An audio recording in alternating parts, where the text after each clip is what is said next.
से बेटा हमें जो चैप्टर नंबर शुरू करना है वो चैप्टर है हमारा 4 एनसीईआरटी के अकॉर्डिंग। उसका नाम है मूविंग चार्जेस एंड मैग्नेटिज्म।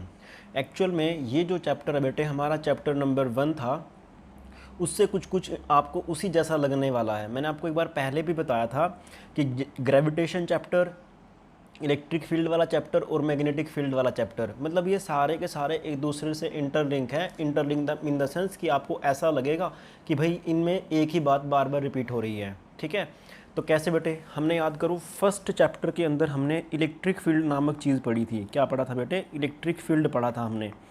और इलेक्ट्रिक फील्ड को मैंने डिफ़ाइन किया था किस तरह से, अगर आप लोगों का ध्यान है तो हम एक चार्ज लेते थे बेटे। सपोज कर वो हमारा चार्ज कैपिटल क्यू है, तो इस कैपिटल क्यू चार्ज के अराउंड में वो स्पेस जहाँ तक हम इलेक्ट्रिक फोर्स को एक्सपीरियंस करते हैं वो हमारा इलेक्ट्रिक फील्ड बन जाता है। ठीक है, और याद करो आर दूरी पर जो इलेक्ट्रिक फील्ड आता था हमारा वो किसके बराबर आता था बेटे? इस कैपिटल क्यू चार्ज की वजह से उसका जो मैग्नीट्यूड था वो ई था, वो कितना था? के कैपिटल क्यू डिवाइड बाय में आर स्क्वायर बेटे। ठीक है, बहुत बढ़िया। जैसे जैसे मैं इससे दूर जाता रहूँगा तो ऑब्वियस सी बात है कि जो इलेक्ट्रिक फील्ड हमारा कम होता रहेगा। अब बात करते बेटे इस चैप्टर के अंदर हम मैग्नेटिक फील्ड के बारे में। किसके बारे में बेटे? मैग्नेटिक फील्ड के बारे में। ठीक है, तो मैं लिख रहा हूँ मैग्नेटिक फील्ड। मैग्नेटिक फील्ड बेटे, अब जो मैग्नेटिक फील्ड होता है वो दो तरीक़ों से हम पैदा कर सकते हैं। कौन कौन कितने तरीक़ों से पैदा कर सकते हैं बेटे? दो तरीक़ों से। तो पहला जो तरीका है वो क्या है? करंट कैरिंग वायर की वजह से। किसकी वजह से बेटे? Current carrying wire. Current carrying wire की वजह से। और जो दूसरा होता है वो हम कर सकते हैं बेटे किसकी वजह से? मैग्नेट की वजह से। किसकी वजह से? मैग्नेट की वजह से। ठीक है, तो अगर मुझे मैग्नेटिक फील्ड को डिफ़ाइन करना है तो जैसा मैंने इलेक्ट्रिक फील्ड को डिफ़ाइन करा तो कुछ उसी वे में मैं किसको डिफ़ाइन करने वाला हूँ बेटे? मैग्नेटिक फील्ड को। एक्चुअल में जो मैग्नेटिक फील्ड है वो दो तरीक़ों से पैदा हो सकता है, करंट कैरिंग वायर की वजह से और मैग्नेट की वजह से। तो मैं करंट मैग्नेटिक फील्ड को कैसे डिफ़ाइन करूँगा कि ये किसी करंट कैरिंग वायर या फिर किसी मैग्नेट के अराउंड में वो दायरा जहाँ पर मैग्नेटिक फोर्स को एक्सपीरियंस किया जा सके। और अगर आपको इसका डेफिनेशन लिखना पड़ जाए तो आप लोग क्या लिखने वाले हो? It is the space around the current carrying wire or a magnet up to which the magnetic force can be experienced is known as the magnetic field। तो कुछ कुछ डेफिनेशन हमारा इसका इलेक्ट्रिक फील्ड से भी मैच कर रहा है। ओके, इस चैप्टर के अंदर हमें बेटे जो मैग्नेटिक फील्ड पढ़ना है वो हमें करंट कैरिंग वायर की वजह से हमें पढ़ना है बेटे। ठीक है, तो जो मैग्नेटिक फील्ड हमारा करंट कैरिंग वायर की वजह से पैदा होगा वो वाला हमें इसके अंदर पढ़ना है। और ये जो मैग्नेट वाला मैग्नेटिक फील्ड होगा इसको हम फर्दर चैप्टर के अंदर डिसाइड करने की कोशिश करेंगे। ठीक है, ओके जी, बहुत बढ़िया। तो जब भी बेटे हमारा मैग्नेटिक फील्ड आएगा तो हमारे पास जब भी हम मैग्नेटिक फील्ड का कॉन्सेप्ट पढ़ेंगे तो सबसे पहले जो साइंटिस्ट था जिसने इन चीज़ों को ऑब्जर्व किया था उसका नाम बेटे क्या था? ओस्टर्ड था। क्या था? ओस्टर्ड। ठीक है, तो हमें क्या पढ़ना है बेटे? ओस्टर्ड एक्सपेरिमेंट ही पढ़ना है। क्या पढ़ना है? ओस्टर्ड एक्सपेरिमेंट। ठीक, अब ओस्टर्ड एक्सपेरिमेंट क्या था वो आपको मैं समझाने की कोशिश करूँगा। ध्यान से देखो बेटे, ओस्टर्ड एक बहुत ही अच्छा साइंटिस्ट था जिसने हमें सबसे पहले करंट कैरिंग वायर की वजह से जो मैग्नेटिक फील्ड होता है वो पैदा होता है उसके बारे में हमें समझाने की कोशिश की थी। एक्चुअल में जो एक्सपेरिमेंट था वो किस तरह से था वो ध्यान से देखिए बेटे। ओस्टर्ड ने क्या करा कि ओस्टर्ड ने बेटे एक करंट कैरिंग वायर ले ली। सपोज करो कि ये एक वायर है जिसके अंदर से आई करंट जा रहा है। उसने इस वायर का एक छोटा सा पोर्शन ले लिया। वो जो छोटा सा पोर्शन था बेटे वो very very very very small था। उस पोर्शन का नाम उसने क्या दिया बेटे? डीएल दे दिया। क्या दे दिया? डीएल दे दिया। मतलब डीएल एक छोटा सा पार्ट है इस करंट कैरिंग वायर का। अब हमें मालूम है बेटे कि जो इलेक्ट्रिक करंट फ्लो होता है वो किसकी वजह से फ्लो होता है बेटे? इलेक्ट्रिक करंट का डेफिनेशन भी आपको मालूम है कि electric current is the rate of flow of charge, यानी कि charge flow per unit time. इसके बारे में हम अच्छे से चर्चा पहले कर चुके हैं। ठीक है, मैं इसको इस तरह से भी डिफाइन कर सकता हूँ कि हमारा एक सेकंड के अंदर किसी वायर के अंदर से कितना चार्ज फ्लो होगा वो हमारा इलेक्ट्रिक करंट बन जाएगा। ऑब्वियस बात हम इसको ऑलरेडी डिस्कस कर चुके हैं भाई। ठीक, तो इमेजिन कर कि भाई इस डीएल पोर्शन के अंदर जो हमारा चार्ज फ्लो करा ना वो कितना करा बेटे? डी क्यू करा। ऑब्वियस सी बात है इस डी क्यू का डायरेक्शन किसके डायरेक्शन के लॉन्ग में है? इस इलेक्ट्रिक करंट के डायरेक्शन के लॉन्ग में है। हमने यहाँ पर क्या रखा? हमने यहाँ पर एक छोटा सा चार्ज रख दिया बेटे। कितना चार्ज रख दिया? छोटा सा चार्ज रख दिया, सपोज कर स्मॉल क्यू। ओके, ऑब्वियस सी बात है बेटे क्या कि हमें मालूम है कि जो कूलम फोर्स होता है वो किसके बराबर होता है बेटे? के Q1 Q2 डिवाइडेड बाय में आर स्क्वायर, यानी कि अगर दो चार्जेस आर दूरी पे रखे हुए हैं तो उनके बीच में कूलम फोर्स का जो मैग्नीट्यूड होने वाला है वो ये वाला होने वाला है। तो ध्यान से सुन बेटे कि मैं आपसे क्वेश्चन पूछता हूँ, आपको सोचना है स्क्रीन पोज करके कि क्या ये डी क्यू चार्ज इस वाले स्मॉल क्यू चार्ज के ऊपर फोर्स लगाएगा। ठीक है, तो आपको स्क्रीन पोज करो बेटे और उसको सोच के देखो। ओके, चलिए जी, मैं ये कहता हूँ बेटे क्या कि ये डी क्यू चार्ज इस स्मॉल क्यू चार्ज के ऊपर कोई कूलम फोर्स नहीं लगाएगा। ऐसा मैंने क्यों बोला बेटे, क्योंकि देखो बेटे जो जिस पोर्शन में से ये डी क्यू चार्ज फ्लो हो रहा है, ठीक है, बेसिकली डी क्यू का मतलब क्या है, एक तरह से इलेक्ट्रॉन ही है, वो नेगेटिव चार्ज है। तो अगर ये पॉजिटिव मान लेता हूँ तो इलेक्ट्रॉन इसके बिल्कुल अपोजिट साइड में जा रहे हैं। तो जितने इलेक्ट्रॉन यहाँ पे फ्लो कर रहे हैं ना बेटे, उतने ही इस छोटे से पोर्शन के अंदर क्या है, इस वायर के एटम है, और उस वायर के एटम के पास न्यूक्लियस भी होगा। तो अगर मैं ध्यान से देखूं इस वाले पोर्शन के अंदर, मतलब इस डीएल पोर्शन के अंदर जो नेट चार्ज है ना वो बेटे तेरा कितना है, 0 है। कितना तेरा भाई साहब, वो 0 है। ओके, अगर तेरा नेट चार्ज 0 है तो ऑब्वियस सी बात है कि जो कूलम फोर्स होगा वो भी कितना बनने वाला भाई साहब, ये 0 बनने वाला है। बेसिकली यहाँ पर ना ये जो Q1 और Q2 होते हैं ये किसी रीजन के अंदर पड़े हुए नेट चार्ज होते हैं बेटे। क्या होते हैं, ये नेट चार्ज होते हैं। तो यहाँ पर जो नेट चार्ज है ना वो कितना बेटे, 0 है। कितना भाई साहब, 0 है। तो ये जो कूलम फोर्स होगा वो भी कितना होगा बेटे, 0 होगा। तो ओस्टर्ड ने इसी चीज़ को एक्सपेरिमेंटल भी प्रूव करके दिखाया कि भाई कि इस छोटे से पोर्शन की वजह से इस स्मॉल क्यू चार्ज जो कि कितनी दूरी पर रखा हुआ है, सपोज कर वो r दूरी पर रखा हुआ है, तो इस r दूरी पर ये डी क्यू चार्ज इसके ऊपर कोई कूलम फोर्स नहीं लगाएगा। ठीक है, इस टाइम ये किस पर है बेटे, ये एट द स्टेट ऑफ किस में है बेटे, रेस्ट में है। किस में है, ये at the state of rest के अंदर है। ठीक, फिर उसने फर्दर क्या करा बेटे, फिर उसने क्या करा, इसी एक्सपेरिमेंट को थोड़ा सा उसने मॉडिफाई करने की कोशिश की। उसने क्या करा बेटे, यही वाली वायर ली ऐसे, ठीक है, ले ली। तो सपोज कर कि हमने यहाँ पे डायरेक्शन ऐसे मान ली, तो यहाँ पे मैं इस तरह से मान रहा हूँ बेटे, जस्ट समझाने के लिए आप लोगों को, आपको पता लग जाएगा, डोंट वरी क्यों ऐसा मैंने करा, फर्दर लेक्चर में आपको समझ में आ जाएगा। यहाँ पर भी कर सकते हैं पर नो इशू, डोंट वरी। तो हमने क्या करा बेटे, इस डी क्यू पोर्शन, ये हमने इसमें से हमने एक वायर मानी आई, यहाँ पे छोटा सा पोर्शन है जिसको हमने कितना मान रखा है बेटे, डीएल मान रखा है। अब उस ओस्टर ने क्या करा, इस स्मॉल क्यू चार्ज को एक वी रफ्तार दे दी बेटे, क्या दे दी, इसको वेलोसिटी दे दी वी। जैसे ही उसको ये वेलोसिटी देता है, जैसे ही उसको ये इस चार्ज को ये वी वेलोसिटी देता है, तो ये चार्ज बेटे क्या कर जाता है, इस तरह से सर्कुलर पाथ ट्रेस कर जाता है, मतलब इस तरह से वो डेविएट कर जाता है। इसका मतलब ये है कि वो डेविएट क्यों करा, क्यों, वो इसलिए करा क्योंकि इसके ऊपर कोई ना कोई फोर्स तो लगा ही लगा है भाई, कोई ना कोई फोर्स तो लगा है, तभी वो क्या करा बेटे, इस सर्कुलर पाथ के अंदर क्या करा, वो डेविएट करा। ठीक है, अगर वो इलेक्ट्रोस्टैटिक फोर्स होता, अगर वो इलेक्ट्रोस्टैटिक फोर्स होता बेटे, तो चार्ज जब at the state of rest में था ना, तो वो तब भी लगता, वो तब भी लगता।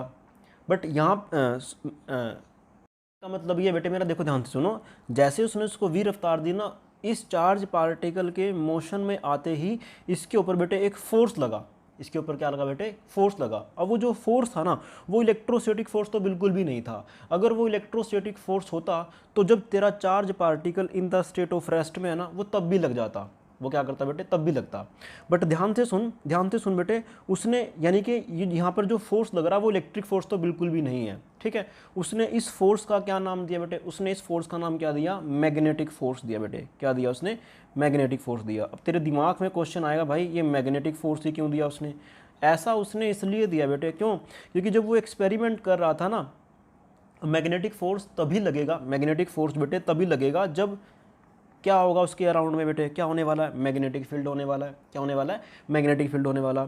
उसने ये देखा बेटे कि जब जब वो इस वायर के पास एक कंपास निडल लेकर के जाता है, कंपास निडल आपको मालूम है कि भाई एक नॉर्थ पोल होता है, उसका एक साउथ एंड होता है, नॉर्थ, और ये बेटे साउथ। तो जब आप इसको मैग्नेटिक फील्ड में रखते हो तो इसमें डिफ्लेक्शन होना चालू कर देती है। ठीक है, तो जब इसके अंदर डिफ्लेक्शन होना चालू करेगी तो डेफिनेटली बेटे जब वो इस कंपास निडल को इस वायर के पास लेकर के जाता है तो ये डिफ्लेक्ट होना चालू करती है, यानी कि बेटे क्या, कि इस करंट कैरिंग वायर की, और ये डिफ्लेक्ट तब होती है जब इसके अराउंड में क्या हो बेटे, मैग्नेटिक फील्ड हो। इसका मतलब ये है कि जो करंट कैरिंग वायर है वो बेसिकली क्या पैदा कर रही है भाई, मैग्नेटिक फील्ड पैदा कर रही है। उसी मैग्नेटिक फील्ड की वजह से इस मूविंग चार्ज के ऊपर क्या लगता है बेटे, मैग्नेटिक फोर्स लगता है। क्या लगता है भाई, मैग्नेटिक फोर्स लगता है। और इस मैग्नेटिक फोर्स को हम बाद में फर्दर डिस्कस करेंगे। ओके। अब आगे बढ़ते हैं हम इस चैप्टर के अंदर। एक्चुअल में इस चैप्टर को हमने ना 2 पार्ट्स में डिवाइड किया बेटे। किसके अंदर डिवाइड किया? 2 पार्ट्स के अंदर। अब जब ये चैप्टर नंबर 4 है हमारा, बेसिकली ये 2 पार्ट्स के अंदर डिवाइड है, यानी कि moving charge and magnetic field 2 parts के अंदर डिवाइड है। तो फर्स्ट पार्ट के अंदर हम क्या पढ़ने वाले हैं बेटे? फर्स्ट पार्ट के अंदर हम क्या पढ़ने वाले हैं? हम पढ़ने वाले हैं कौन से वाला पार्ट? मैग्नेटिक फील्ड हमें फाइंड आउट करना होगा। मैग्नेटिक फील्ड हम फाइंड आउट करेंगे due to some current carrying element, due to some current carrying element, current carrying element मान लो या वायर्स मान लो, कुछ भी मान लो इस तरह से, ठीक है। मतलब हम, और इसके अंदर भी हम क्या पढ़ने वाले हैं बेटे? एक तो हम पढ़ने वाले हैं बायोट-सैवर्ट लॉ, बायोट-सैवर्ट लॉ पढ़ेंगे, और दूसरा जो हम पढ़ेंगे बेटे क्या पढ़ने वाले हैं? एम्पियर-सर्कुटल लॉ, एम्पियर-सर्कुटल लॉ पढ़ेंगे बेटे इसके अंदर, ठीक है। और जो दूसरा हमारा पोर्शन है उसके अंदर हम मैग्नेटिक फोर्स फाइंड आउट करने की कोशिश करेंगे।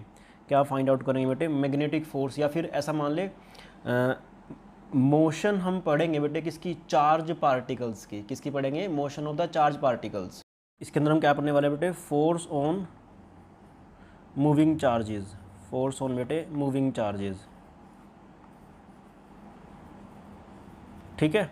ओके जी। तो मतलब हमारा ये 2 पार्ट्स में डिवाइड हो चुका है। Magnetic field due to the some current carrying wires वगैरह वगैरह, मतलब सोलेनोइड वगैरह। और यहाँ पे हम 2 लॉ पढ़ने की कोशिश करेंगे, और यहाँ पे क्या पढ़े बेटे? मैग्नेटिक जो फोर्स होगा मूविंग चार्जेस के ऊपर, उसके बारे में हम स्टडी करने की कोशिश करेंगे। ओके।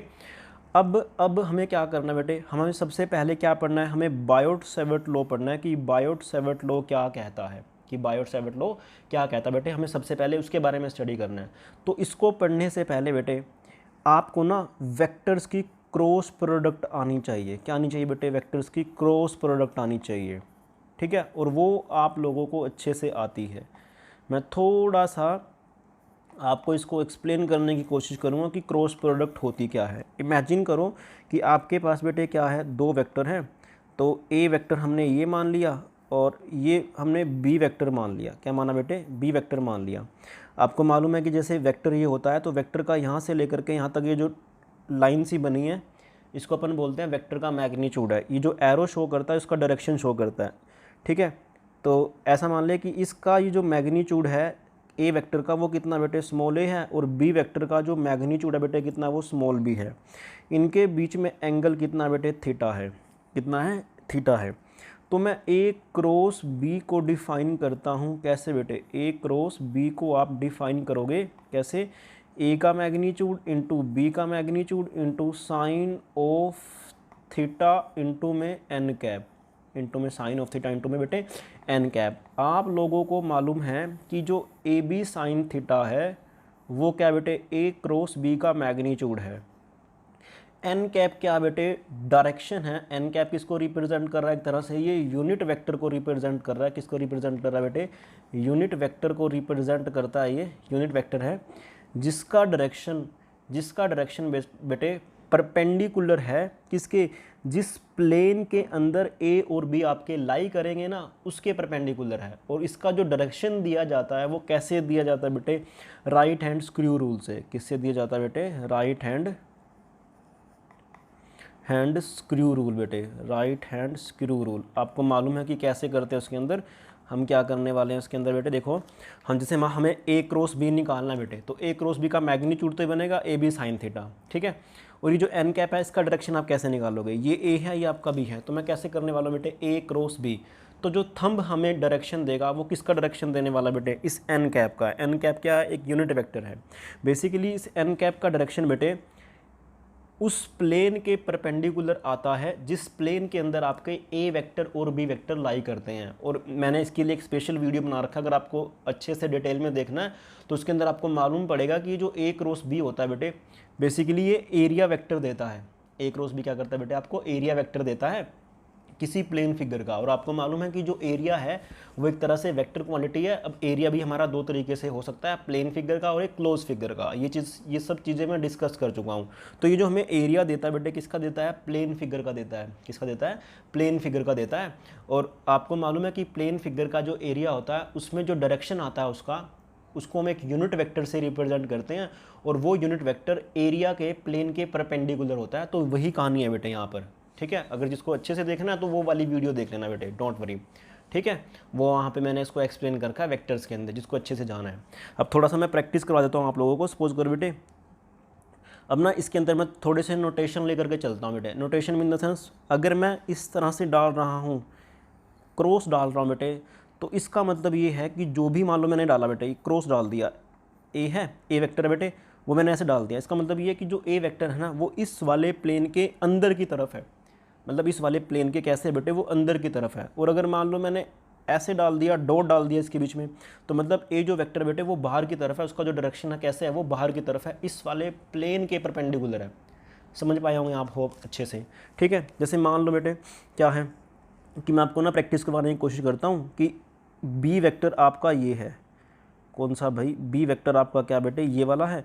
और ए वेक्टर क्या भाई, ये वाला है। ध्यान से देखना भाई, ध्यान से सुनना मेरी बात, क्या कि जब भी आपको दो वेक्टर के बीच का एंगल मेज़र करना है तो आप दोनों वेक्टर के ये टेल वाले एंड मिला देते हो। इसको अपन हेड बोलते हैं, इसको बेटे हम किसी वेक्टर का टेल बोलते हैं। तो दो वेक्टर के बीच में एंगल हम तब लेते हैं जब दोनों के टेल को क्या करें, आपस में मिला दें।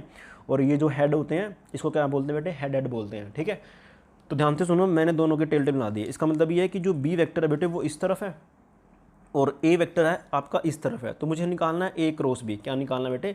ए क्रॉस बी। तो ए क्रॉस बी करूँगा, ए क्रॉस बी करोगे, ए क्रॉस बी करोगे तो ध्यान से सुन बेटे, ए ये रहा, बी ये रहा। तो ए क्रॉस बी करोगे ना तो आप खुद करके देखोगे उसका जो मैग्नीट्यूड आएगा वो तो पक्का ए बी साइन थीटा आएगा। और जो एन कैप आएगा ना वो इन दोनों के प्लेन के परपेंडिकुलर आएगा और वो उसका डायरेक्शन कुछ इस तरह से होगा। आप करके देख सकते हो बेटे, डोंट वरी, समझे। जैसे मान लो मैंने आपको ले लिया है यहाँ पर, मैंने यहाँ पे ले लिया बेटे, क्या ए वेक्टर आपका ऐसे है, ठीक है। देखो जो एन कैप आएगा ना वो ए और बी के प्लेन के परपेंडिकुलर आएगा, इस बात का ध्यान रखना बस। यहाँ पे ए वेक्टर ले लिया बेटे मैंने, और यहाँ पर क्या ले लिया है मैंने? बी वेक्टर ले लिया। क्या ले लिया बेटे? बी वेक्टर ले लिया। यानी कि जो बी वेक्टर है वो उसका डायरेक्शन कैसे है बेटे? अंदर की तरफ है, ठीक है। तो ए वेक्टर तो आपका ऐसे बन गया और बी वेक्टर आपका कैसे बन गया बेटे? ऐसे बन गया। तो मुझे निकालना है ए क्रॉस बी। तो मैग्नीट्यूड तो पक्का ये वाला बेटे। डायरेक्शन कैसे निकालने वाले हो आप? ए क्रॉस बी, ऐसे करोगे ए क्रॉस बी। तो जब आप ए क्रॉस बी करोगे, ए उस तरफ बी नीचे की तरफ, ए क्रॉस बी करोगे तो थंब किसकी डायरेक्शन देगा? इस यूनिट वेक्टर की डायरेक्शन देगा।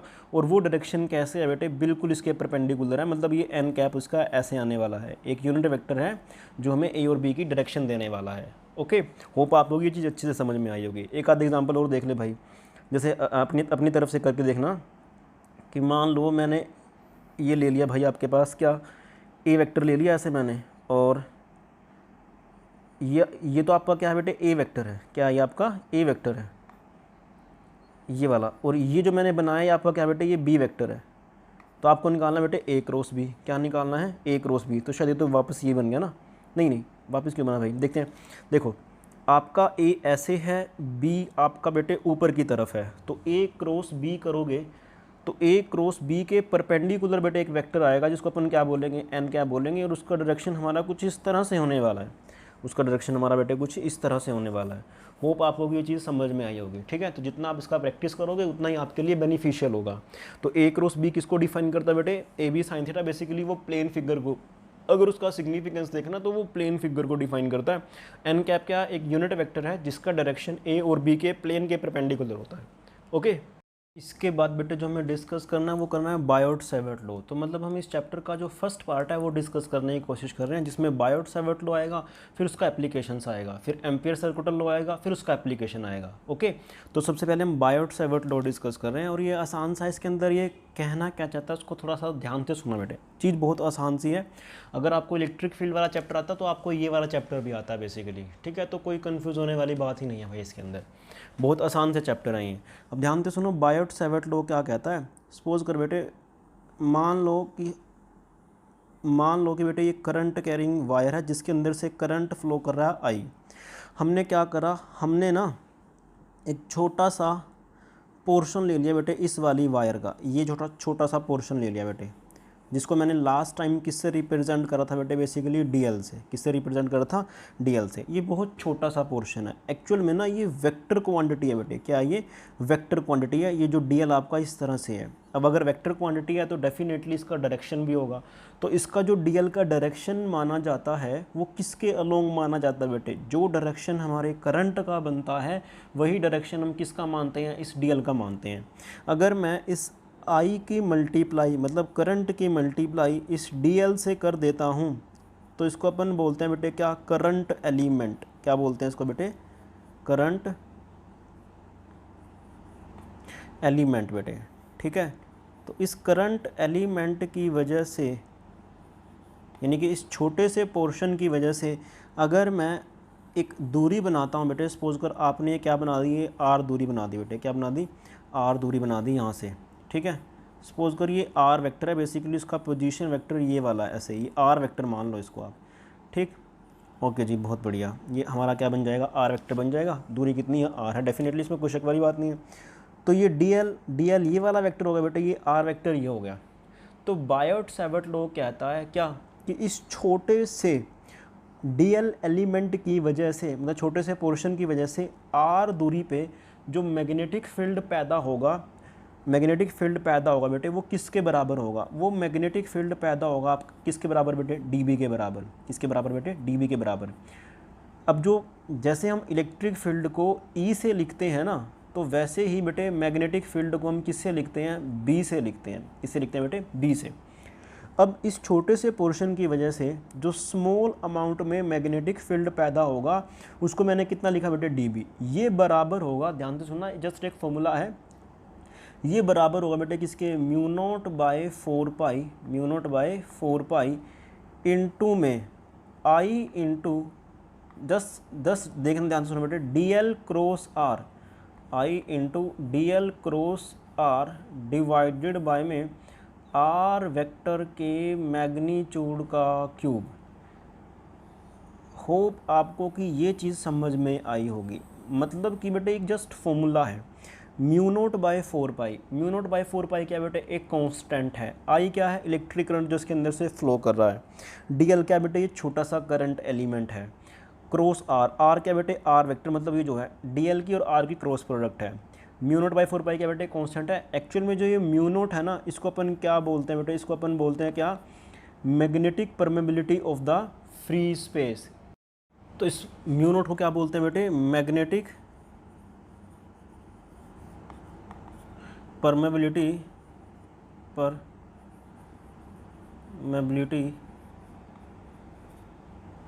Of free space. जैसे हमारे पास बेटे इलेक्ट्रिक फोर्स का जो फॉर्मूला आया था, वहाँ पे एक टर्म आई थी 1/4 पाई एप्सिलॉन नॉट। तो एप्सिलॉन नॉट क्या था बेटे?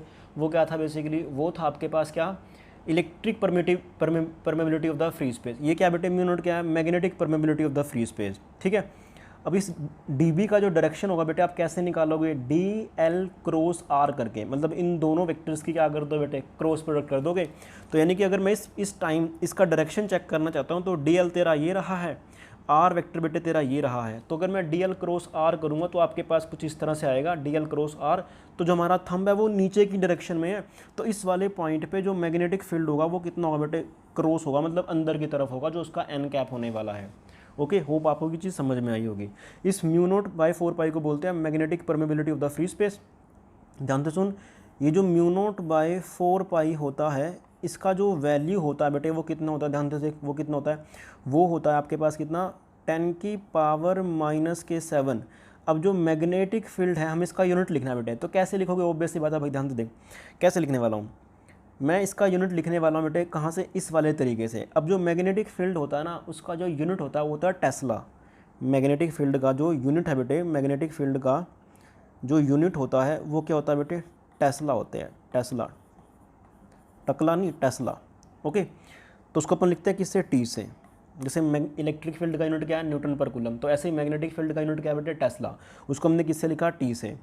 तो टेस्ला तो आएगा बेटे यहाँ पर, इस टर्म को उधर लेकर के जा, ये टर्म नीचे आएगी। तो आर क्यूब है, यहाँ पे डीएल भी तो एक लेंथ है, ये भी बेटे लेंथ है।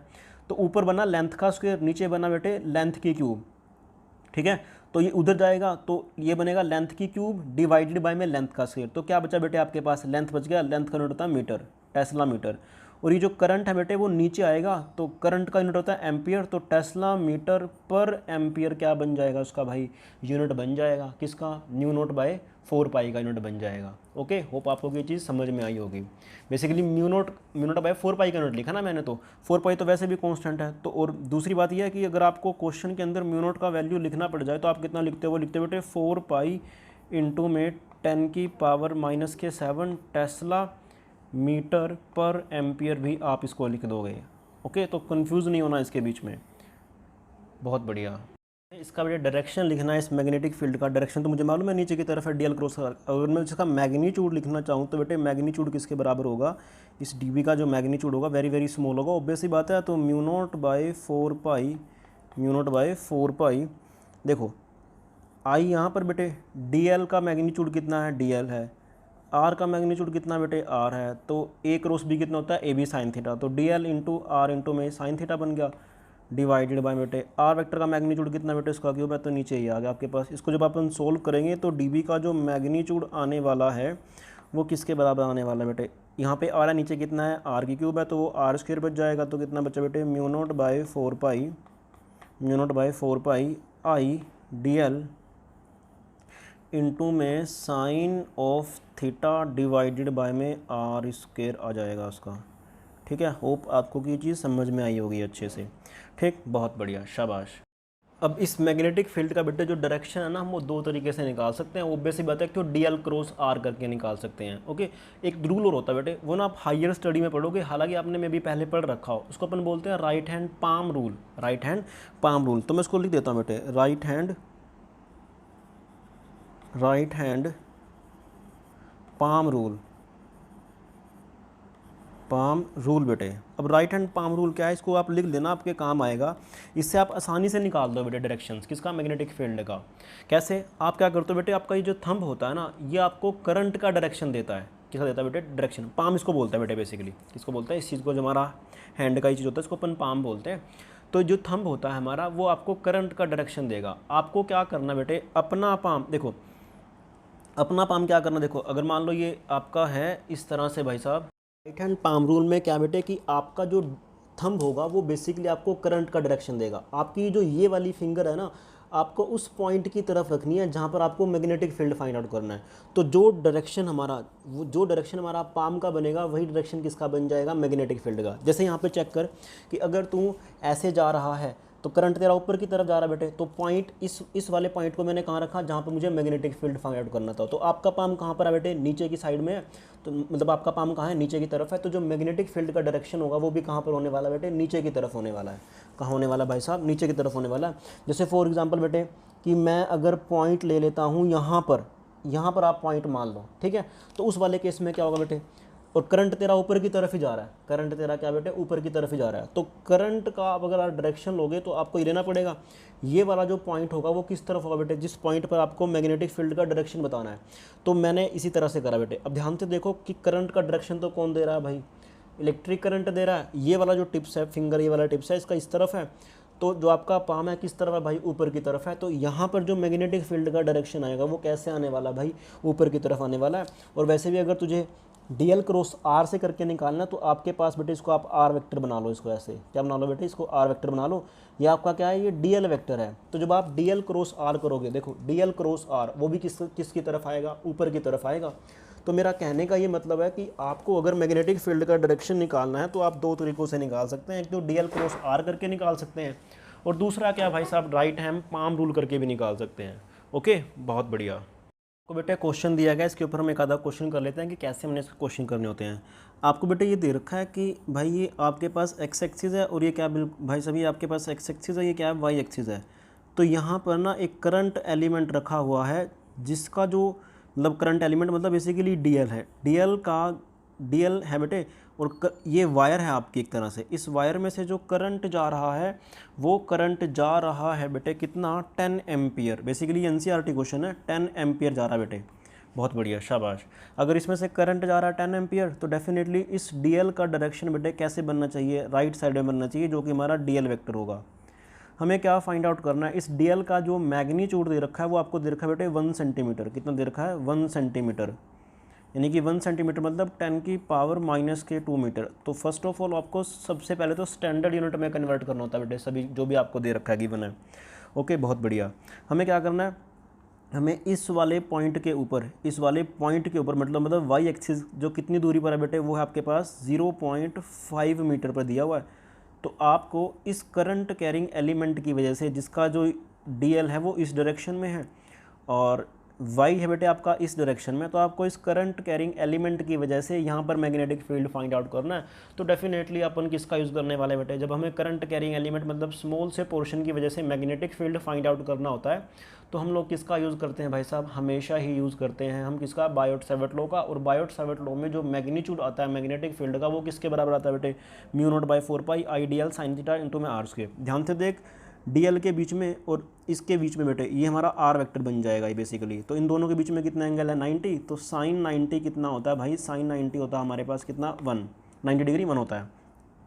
तो मुझे मैग्नीट्यूड निकालना, तो मैग्नीट्यूड निकालने के लिए क्या करूँगा, μ0/4π का वैल्यू होता है 10⁻⁻7। करंट अपन को दे रखा है भाई कितना, 10 एम्पियर, और डीएल का वैल्यू दे रखा है बेटे 10⁻⁻2 मीटर डिवाइडेड बाय में r² कितना दे रखा है बेटे, r दे रखा है आपको 0.5 मीटर, 0.5 मीटर का होल स्क्वायर। जब आप इसको सोल्व करने बैठोगे तो आपके पास आंसर आएगा 4 × 10⁻⁻8। मैग्नेटिक फील्ड की यूनिट क्या होती है बेटे, होती है टेस्ला। अब आप इसका जो डायरेक्शन है वो दो तरीक़ों से फाइंड आउट कर सकते हैं। इस मैग्नेटिक फील्ड का डायरेक्शन क्या आने वाला है वो दो तरीक़ों से फाइंड आउट हो जाएगा। पहला तरीका तो वही बेटे डीएल क्रॉस आर। तो देखो डीएल तेरा ये रहा, मतलब डीएल तेरा बेटे ऐसे है और आर वेक्टर तेरा बेटे ऐसे है, ठीक है। तो डीएल क्रॉस आर करोगे तो वो ऊपर की तरफ आएगा। तो मतलब जो डायरेक्शन बन रहा है ऊपर की तरफ, कौन सा डायरेक्शन है बेटे, एक्स वाई। ऊपर की तरफ कौन सा बनने वाला बेटे, जेड एक्सिस। जेड एक्सिस में हमें एक यूनिट वेक्टर लिखना है और यूनिट वेक्टर का डायरेक्शन मतलब जेड एक्सिस में यूनिट वेक्टर कौन सा होता है, वो होता है के कैप। तो इस मैग्नेटिक फील्ड का जो डायरेक्शन है बेटे वो कैसे है, के कैप की तरफ है। और अगर मान लो आपको राइट हैंड पाम रूल से अप्लाई करना है तो आप क्या करने वाले हो, ऑब्वियस सी बात है बेटे, थंब को क्या करोगे, जिस डायरेक्शन में करंट फ्लो कर रहा है, ये जो आपका टिप्स होगा ये वाला फिंगर किसकी तरफ होगा, जहाँ पर आपको मैग्नेटिक फील्ड फाइंड आउट करना है। तो जो डायरेक्शन आपके पाम का बनने वाला है वो डायरेक्शन किसका बनने वाला भाई, अरे मेरे हाथ बहुत गोरे दिख रहे हैं यार, इसमें तो गोरे हैं इतने, वाह। मैं कोई क्रीम व्रीम यूज़ करता, अभी तो रिकॉर्ड हो गया यार, मरवाओगे। तो करंट हमारा इस डायरेक्शन में बेटे, ठीक है।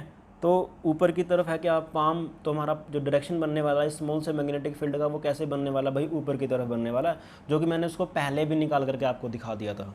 ओके।